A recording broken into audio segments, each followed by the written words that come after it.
కీర్తనల గ్రంథము 19వ అధ్యాయము. ఆకాశములు దేవుని మహిమను వివరించుచున్నవి, అంతరిక్షము ఆయన చేతి పనిని ప్రచురపరచుచున్నది.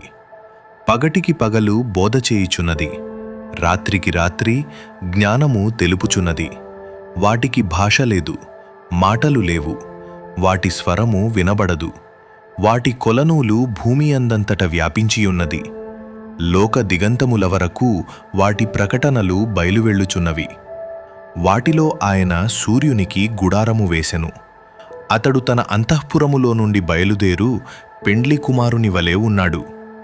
శూరుడు పరుగెత్త నుల్లసించునట్లు తన పదమునందు పరుగెత్త నుల్లసించుచున్నాడు.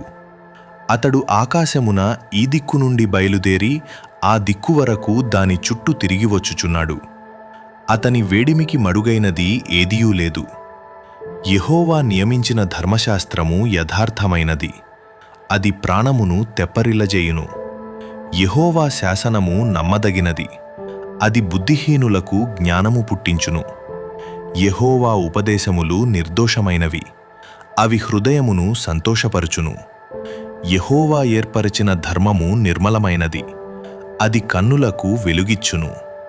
యెహోవా యందైన భయము పవిత్రమైనది, అది నిత్యము నిలుచును.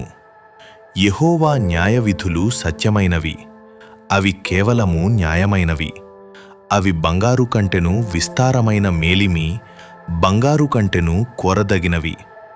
తేనె కంటెను జుంటి తేనె ధారల కంటెను మధురమైనవి. వాటి వలన నీ సేవకుడు హెచ్చరిక నొందును, వాటిని గైకొనుట వలన గొప్ప లాభము కలుగును. తన పొరపాటులు కనుగొనగలవాడెవడు? నేను రహస్యముగా చేసిన తప్పులు క్షమించి నన్ను నిర్దోషినిగా తీర్చుము.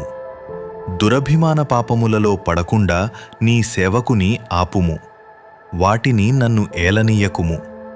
అప్పుడు నేను యథార్థవంతుడనై అధిక ద్రోహము చేయకుండా నిందారహితుడనగుదును.